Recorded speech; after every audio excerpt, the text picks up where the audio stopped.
Welcome to From Fizzle to Sizzle, how to get your sex drive back after having kids for more satisfaction, intimacy, and joy in your life. I am your host, Brittany Jones, and today I have something a little different for us to discuss. My guest today is KamalaDevi McClure. KamalaDevi is a muse, a mystic, and a mentor. Her family stars in Showtime's hit docu-series, Polyamory, Married and Dating. She also appeared on Dr. Drew, Ricki Lake, Tyra Banks, and the award-winning documentary Sex Shamans.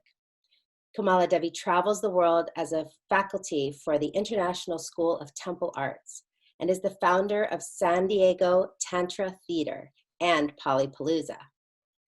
The mission is to awaken artists, healers, and visionaries around the world to become love leaders. KamalaDevi is the author of a handful of books, including Sacred Sex, Sexual Healing, The Shaman Method of Sex Magic, and is currently co-authoring 52 Fridays and Sex Shamans, while enjoying a rich home life by the beach in San Diego with her husband of over 15 years and their 12-year-old son. I have been using she and her. She also uses the term they. I'm very honored and excited to welcome KamalaDevi today to our show so that we can discuss this very interesting topic. Thank you, Brittany. It's a pleasure to be here. Thank you. I wanted to start out with asking to define polyamory and talk a little bit about how you first discovered that this was going to be your path. Sure. And I think hearing that your show is really dedicated to, finding that spark after kids, I wanted to say that I'm a mama like you. It sounds like we have boys about the same age, right at the cusp of being teenagers. And so, it's important, to say, because it is possible to have a really stable, beautiful, secure family life, as well as have the adventurous possibilities of multiple lovers. So I, like most people, didn't know that was, possible in the beginning. And when I started being polyamorous, I actually had never heard the term. So this is over 20 years ago. I identified as a lesbian at the time and had kind of a serial monogamist, which is pretty typical in the lesbian community. You have one deep relationship and then you break up and you go into the next, and I was in this 2-year kind of cycle, and I fell in love with a man, and I was really confused by this. Like, I have this deep love with this woman, and this yoga teacher ignited something in me spiritually and in the realm of the heart. And my girlfriend said, "Wow, I really see that you're falling in love," at the time. And she said, "I can't live with myself thinking that I'm limiting your full expression, your love, I don't want to lose you. I don't want to break up, but I don't want to stop you from exploring this thing that you have with this person." And so we started this experiment. We're like, what if I see you on, Monday through whatever, I think it was Thursday, and then I see them over the weekend, and we switch off. And I never heard that was even possible. And we did that, of course, this is college, this is experimental times. So we did that until graduation. And then it was a matter of okay, I've fallen in love. I moved in with this person, and they had other lovers. And so it was just awakening to actually move to Hawaii. I had an awakening to this whole lifestyle, and I met other polyamorous people eventually. Wow. I mean, that's the thing. I think in college, there's a lot of experimenting going on. Mm-hmm. And for you, though, to be in this space where you were able to recognize, and your girlfriend was able to recognize, wow, there's more. There's something more here, and let's see how this works and see what this can do. I think I think it's very interesting, because most people that age, they say, well, maybe I'm experimenting around and I'm going to settle down. Exactly. And then I have to choose this more traditional lifestyle. Right. And oftentimes in college, it's like a drunken threesome here, or, Right. You're like, playing with different people, or you're not, I'm afraid of commitment, and to actually have it be 20 years later, a deep, sustainable relationship with my husband of 18 years. And, we have what we call like our soul family of lovers and friends. Not all of them we're sexual with, but there's like a dozen of us who all know each other and love each other, and we share time and various levels of intimacy with each other. And that it's been going on in this format at least for a decade. So yeah, I was going to ask, that was going to be one of my questions. Are all of your relationships, you have many, first of all, are all of them sexual in some nature, which you said that there are various levels of intimacy? And do you and your husband have some common people that you both have individual relationships with, but it's the same person? Yes. Okay, great. So I'll just take the example of Sherry, who I think it's been 16 years that we've been, dating her. And she's actually one of my writing partners. So, this year I published 2 books, and I see her once a week as a writing buddy. And we, at different times, there was a year where she was like my girlfriend, my love, my beloved, and we were really sexual. But then, she got married and we kept our friendship, but she had less interest, and then she opened back up. And, it's more of a fluid sort of sexuality, comes and goes. And many people in married relationships know this. And even between 2 people, it comes and goes. But then you add other people, and there's even more variety and complexity. And so 16 years, you'll ask Sherry, and she says, I love KamalaDevi and I love Michael equally. And sometimes we'll be at play parties and all 3 of us will play sexually, but then it might be months or a year before we have another intimate sexual date. It's not necessarily a consistent thing. And that's just one person, and different people have different rhythms. Yeah. Yeah. So before we go on, I did want to also define for our audience, and many people will know this, or the difference between polyamory and polygamy and swinging. Sure. So before I think you're starting to describe more of what polyamory is about with these deeper connections. But let's just define, The most important distinction is the difference between polyamory and cheating. I want to start there. Okay. A lot of people, honestly, if you're in a marriage and your sex isn't working and you're trying to kickstart it, statistically, some of our viewers cheating right now. Statistically, they've got other lovers or flings, or are thinking about it even. And then they hear this and think, ooh, I'd be good at that because I like multiple people. And I gave you that example of falling in love with someone. Well, if you have a history of cheating, or if you have fallen in love and snuck around and not told people, this is not that kind of relating. Like, it's a very huge leap to go from having done that to now I want to be totally honest, and now everybody's gonna know, and it's not like, oh, I've cheated before, I can be polyamorous, because the central tenet of it is actually honesty and truth telling. And I know, Brittany, that when you invited me into this interview, that it was your desire to give couples, even monogamous couples, permission to just be more open and to communicate more about it, even if they never do anything about it. And that's so fundamental to being polyamorous, is that everything's expressed and out on the table and we talk about it. And I also want to make another distinction, because there's people who do this thing of don't ask, don't tell. My mom's Mexican, and I've got a French Tantra teacher, and there's a lot of different cultures in Latin America or France, or that do this thing of like, he has a mistress. Everybody knows he's got kids with this other wife, but we don't talk about it, And that is not polyamory either. It's really central is the informed consent of everyone involved.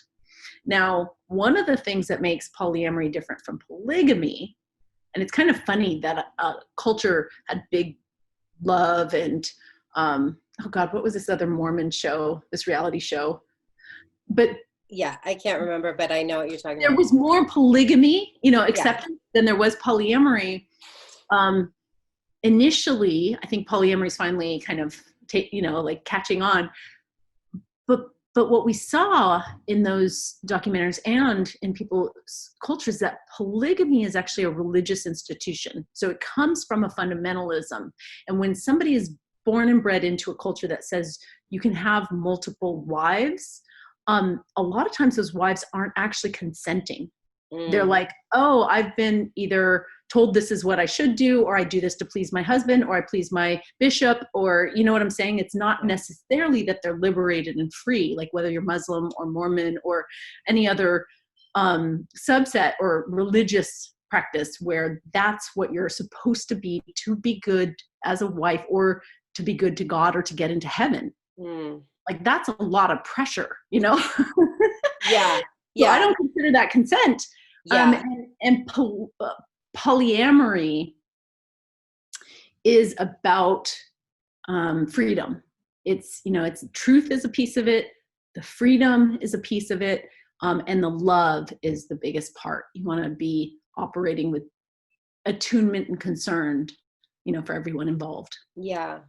And yes, so some of our audience right now are in a place of such distance and such non-communication where their needs are so far from being met. And so I'm assuming this isn't the right time to have a conversation about polyamory. Or have you seen couples who have been monogamous for 15, 18 years, 10 years, whatever, make a successful transition into polyamory? Or is it kind of something you start out with? And when is it a good time to have that conversation? Like what level of the relationship and communication does a couple need to be at in order to perhaps explore this possibility, even if it's not going to happen, without hurting each other? I'm of the belief, in my value system, it's my experience that when it arises to you as a desire or a possibility, you communicated about it at the earliest convenience for both parties. And I say that as opposed to being like, okay, I've got this agenda and I'm going to mastermind a perfect time to, kind of drop it in, or maybe I shouldn't talk about it because it'll blow us up. And it's like, look, if this is alive in your heart, this is something you want with patience and compassion to actually present as a topic. Like, we don't have to do anything about this. I'm not asking that we change our agreements or our behavior. I just want to begin a conversation, and the conversation will shed lights on what are the unmet needs. Like, hey, we love each other. We made this vow. We're obviously not, there's room for improvement. And if we start talking about what more we want in relationship, it might be even fantasizing. If I was to have another lover, what needs would they meet? Maybe that's areas that we could grow. Because the ideal, and granted, we're not always there, but the ideal is my partnership is so fulfilling and so enriching, and I've got so many needs met here that I can overflow to share with others. I mean, that's like the highest, healthiest model. But the reality is many, many couples say, look, my partner is my nesting mate, and we nest really well together.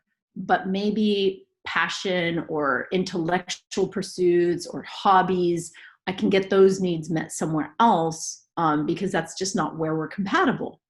And that may work if, maybe the other person's an introvert, doesn't want to go and be so, extroverted. Or maybe the other person's like, hey, I've got these other things. Let's counterbalance each other. And it's just a matter of exploring the possibilities in the conversation first. Yeah.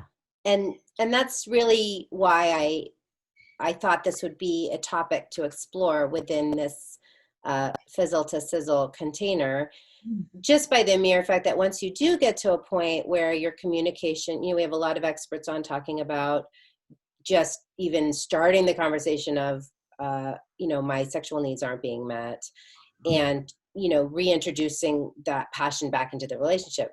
However, once it gets to a certain level, being able to talk about fantasy, talk about, what is that next thing that you're not telling me? What is that next thing that maybe we could go explore? What's the next adventure? So this is taking it to that next level. Right. And I want to add, because I gave the example of like, I'll go outside the marriage to get these other needs met, but it's so profound to actually together say, hey, let's date someone together, or let's explore other couples. And, you asked early on to make the definition of swinging. And I am grateful that we're not saying, hey, the big difference between poly and swinging is this and that, because there used to be an enormous divide wherein poly and swinging were like almost like fighting words. Okay. Different cultures entirely. Yeah. And more, I think, as the culture evolves, we recognize that whether it's about sex or it's about love, it's what's deeper. It's about unmet, and it's about precious, not even unmet needs. You can have all your needs met and then have more needs, right? It's about precious human needs. And if the need is for variety or like passion, and you together decide, hey, let's go to a swing club and maybe we'll just look, and just, we're not going to play with anyone else. We're going to play with each other.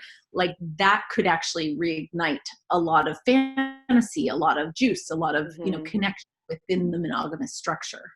Yeah. And sorry, just to be clear, that swinging tends to be more of a partnered activity, whereas poly is a broader umbrella that has lots of configurations. You can be single, or you can, be in a triad, but swinging tends to be more of a married hobby. Okay, right. It's more like you do something together, and then the polyamory is giving each other the space to explore different, like you said, interests with other people, maybe not with your partner or the person that you're married to.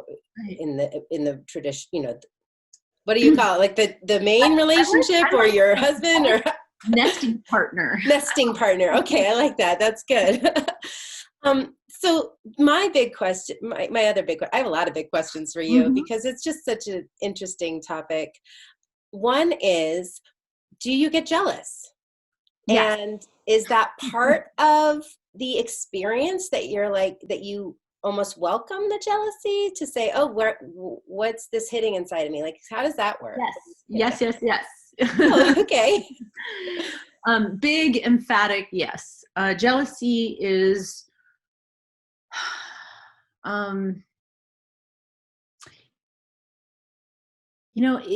it's a natural human reaction.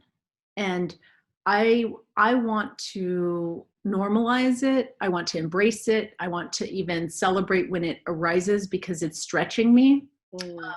But there's so much shame. I'm a Tantra teacher and a spiritual guide, and especially in the spiritual communities where people say, oh, that's lower emotion and we want to evolve past it.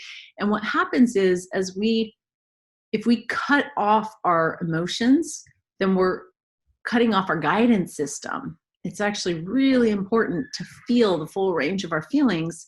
And my this illusion, or if the point of this interview is to demystify, or to clean up myths about polyamory, this idea that polyamorous people don't experience jealousy is the biggest lie you'll ever encounter. So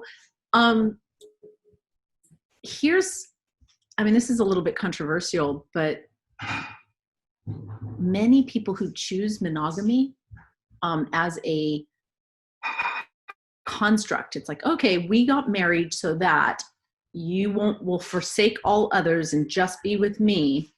They don't realize that strategy, the whole marriage strategy, for some people is in order to avoid jealousy. And that's a terrible reason to get married.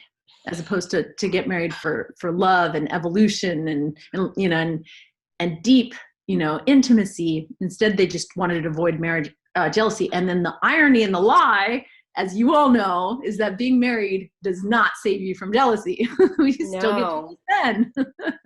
Being married doesn't save you from any of those negative emotions, including, feeling safe all the time. And so that's where I'm so fascinated by polyamory, because part of me, and there's a question after this, but part of me feels like within the context of this committed monogamous relationship, because we decided that divorce wasn't an option for us, even when things got really challenging, it allowed us to walk through that fire and that pain and that distance and really search our souls to find, okay, how do we get through this? How do we walk through this fire and continue our marriage? And there was a time when we were almost saying, this is just too painful. And then when our kind of awakening happened together and we reconnected, and then we went to this whole other level, I was so grateful for monogamy. And I was so grateful for commitment. And I was so grateful for not having that option to go and explore unmet needs outside. Although there always, what led up to it were conversations about what unmet needs. And so part of me is like, yeah, monogamy and commitment, that's just the way to go, because it really puts you in this container where you just can't escape and you have to face everything, right? And then the other part that fascinates me is part of me feels like I love my husband so much. And if I really love him in this expanded part of me, if I was truly expanded, why wouldn't I be okay with him having all the luscious experiences that maybe he wants or needs that maybe I can't provide or I'm not willing to provide, and allowing him that? So is that a more evolved state of being? And if it is, do polyamorous people kind of look at monogamous people like, you guys are unevolved, like chimpanzees over there, and we're, what I mean? Does that make sense? Am I making any sense? Absolutely. Do you understand what I'm saying? Like, I it do, feels I like, do. And want to be expanded enough to allow that into my life. And the reality of it, I don't know if it's really realistic, Right. So I will say that the grass is always greener. You and your beloved made a deep commitment from your most congruent self, from your high self, that commitment to be in that container. And that's beautiful. And it's still alive and true for you. And when you're in that container, you look across the field and you say, wow, are they having more fun over there? And I don't just mean more fun, this question of, is it more evolved? There's tons of arguments that, like, if you look at bonobos, it's like they're free with their genital contact and play and intimacy. And one could say, well, look, that's more animal nature, because, there's actually, by the way, the book Sex at Dawn has a wonderful evolutionary perspective about non-monogamy, but it's not about what's more evolved or less evolved. The truest, highest expression of who you are is being true to what's the shape of your heart. And your heart might be genuinely devoted, to one person, whereas my heart has it's just like genuinely expanded into, it has a multiple facets to it. And, you and I both have one child. Is that right? I actually have two. Yeah. Oh, good. Okay, cool. And there are some tribes in which that would put you above me and be like, oh, this is a mother of more status than a child. And she's more evolved because she can love two kids and, it's immature to only have one child. And it's that kind of thing. Like, we know that how many family members you have is not a mark of your evolution. Yeah, that's so funny because I like that. I think about, that love is not a pie. And I tell my kids that love is not a pie. The fact that I don't just have this amount of love. And when I split it between 4 people, everyone gets a bigger piece. And then when I split it between 8 people, everyone gets a smaller piece. It's like, there's a big piece for everyone that I allow myself to expand to love. There's enough for everybody to go around. And yeah, I mean, that's beautiful. Thank you. Because I'm always sitting there going, is a polyamorous person looking at me like, oh, she's just doesn't know what she's doing in that committed relationship. To be fair, there's some pretty uninvolved examples of polyamory. You can look around and see players and liars and cheaters who are saying that it's polyamorous. And it's like, no, actually, that's just fear of commitment, masquerading as you being open, but it's actually immature. And to be fair, there's really unevolved forms of monogamy that are possessive and dysfunctional. And, so the relationship style is not, it is just what it is. It's like choose the style that actually honors your full expression. And you'll be evolved if you're aligned with that and communicating that and walking that talk. And you'll de-evolve if you're stuck in a style and it's not the truth of who you are. Yeah. Yeah. That makes sense. What about people who are in a relationship and one person says, I want to explore this. This is something that I think is missing from my life or that I want more of. I love you. I'm committed to you. You fulfill all my core needs, and I have this other thing that I want to look at. And the other partner says, that's uncomfortable for me, and I'm not ready to let that in, and I love you, and I'm sad that you feel like I'm not fulfilling. How does it happen when there's a mismatch in this conversation? And it could even be about monogamish, like fantasizing about other people or bringing another person into the bedroom or swinging or anything like that. Like, how would you suggest that people have this conversation without the hurt? Well, So I guess you can't I'm going to use a metaphor. Yeah. A relationship is like a vehicle, like especially if you're doing life partnership, it's like, hey, we're going on a journey and we're traveling together and we're traveling in the same ship, vessel, car, but we're traveling together.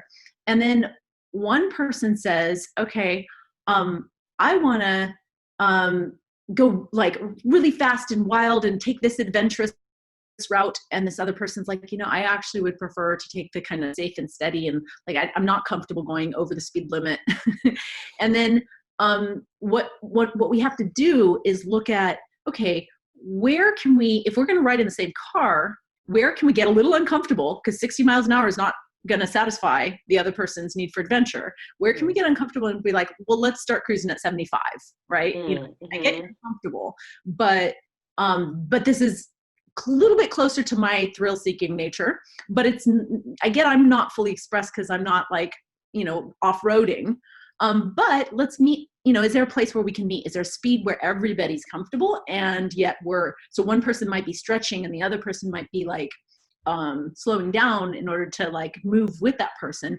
But then there comes a point and it may be like, woo, 75 is our speed. And once that metabolizes, we start to go 80, or we start to like get a new vehicle and start going different directions. Mm-hmm. But there also may come a point where it's like, look, 75 is way too fucking fast for me. Slow down. I don't feel safe. I can't live like this. This is not right for me. And that person has to be a self-respecting human and say, look, I do love you, but I need to move at this speed. Or the other person has to say, look, I love you and I don't mean to make you constantly jealous or constantly insecure. So out of my compassion for you, the love will always remain, but we need to express ourselves, and let go, get out of the same vehicle and let ourselves go at our own speeds. Yeah. Yeah. And that, I guess that's scary. I think when we talk about evolution, it's less about like, you know, what's your capacity to allow other people to express their, I guess it's more like, what's your capacity to be able to have, like you were saying, in the spiritual community, people talk about these lower emotions. And really, when we talk about any emotions as negative, so I guess I would say uncomfortable emotions or uncomfortable guideposts or places that are more difficult to experience, you know, I guess it's more of a matter of expanding your ability to have those uncomfortable times or be vulnerable to having uncomfortable discussions, or really being vulnerable to speak your total and complete truth, even when the other person, it might hurt them. Mm-hmm. Yeah.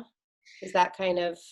Yeah. Okay. So I want to talk about emotion with you, because that's obviously the alarm that goes off that says, I'm uncomfortable at 75 miles an hour. It's because the emotions are coming up, and how much can you metabolize that? Or, you know, what's your capacity is what you're talking about. Yeah. And I want to make it clear, like, what's the title of this podcast? It's the subtitle is about being in joy. Yeah. It's From Fizzle to Sizzle, how to get your sex drive back for more satisfaction, intimacy, and joy in your life. So I want for all your listeners, you know, satisfaction, joy, intimacy. And what will satisfy us and put us in joy is not like constant amounts of process and jealousy and insecurity. And so you know, have to be really, you're the steward of that. Like, out of the self-love, you say, I want more satisfaction, joy, intimacy in my love life. And what will move us in that direction? Maybe it's a little experiment, then we fantasize about it. Maybe it's not. And as soon as it's like, oh my God, I'm so much insecure, I'm so much process, there's no satisfaction, joy, if you're constantly in agony. And so at that stage, you go, okay, wait a minute, let's, you know, polyamory is not the answer if it's not bringing us more satisfaction and joy and intimacy. Let's try a relationship coach. Let's try, you know, doing more spiritual work. Let's try, you know, try what leads you towards your joy more. And if your partner, you know, if you're using that as your true north, and your partner is not willing or able to come with you there, you know, then you may say, okay, my joy, my intimacy, my satisfaction is more important than this relationship. And, you know, because we're talking to married couples, and I've worked with thousands of married couples, I often tell people, if your relationship's really in hot water, look at the length. You know, if you've been together for 10 years, then take a 10th of that time and say, hey, let's give it a year. If you've been together for 20, maybe it's a 2-year process to get back on track. But if you've only been together a year, just take a few months and then make your decision, but don't spend another year in hell. Yeah, that's smart. I love that, to say, okay, we have a set amount of time that we're going to explore this, and we'll see how it goes. Yeah, and we're exploring it in the direction of satisfaction. In the direction of satisfaction and joy. Yeah. Well, we are, our time is coming to an end, which I'm so sad about. I always am. I just think you're a phenomenal human being, and you have a wonderful free gift for our audience, for them to explore a little more about polyamory, the Polyamory Roadmap. And that I want to say that even if it's not something for you, I want to say this to my audience, if it's not something for you, the conversation about it, once you get to a certain point, can be really fun, and it can be interesting, and you can find out things about your partner that maybe you didn't know by just having this conversation. So I would encourage you to get this free gift and go to KamalaDevi's website. And then you also have a new book that is coming out called Sexual Shaman, or Sex Shamans. That's right. Yeah. So I've got this book just came out in February, right before the pandemic. So it hasn't gotten much press, but it is a very profound series of personal narratives. Sex Shamans is, you know, these like intimate, deep stories of awakening, and my story is included in there. And, you know, I think what's beautiful about reading this is it gives you permission to be the author of your own story. You can start to like write your own, you know, like your own love life. And then just a note about the free gift, because I am interested in staying in touch with your listeners. There's a mailing list that would help you keep in touch with what I'm doing each month. The gift is a chapter out of Sacred Sexual Healing, which is a book that I wrote. Yeah. It's the kind of text or the manuscript, and it has lots of how-to practices for partners. But the text inspired the spiritual sexual shamanic experience, which is something that I teach around the world. So you'll get a chapter from that. And if you enjoy that, know that there's more, and I'd love to go deeper with you. Awesome. That all sounds awesome. I'm going to go and get mine.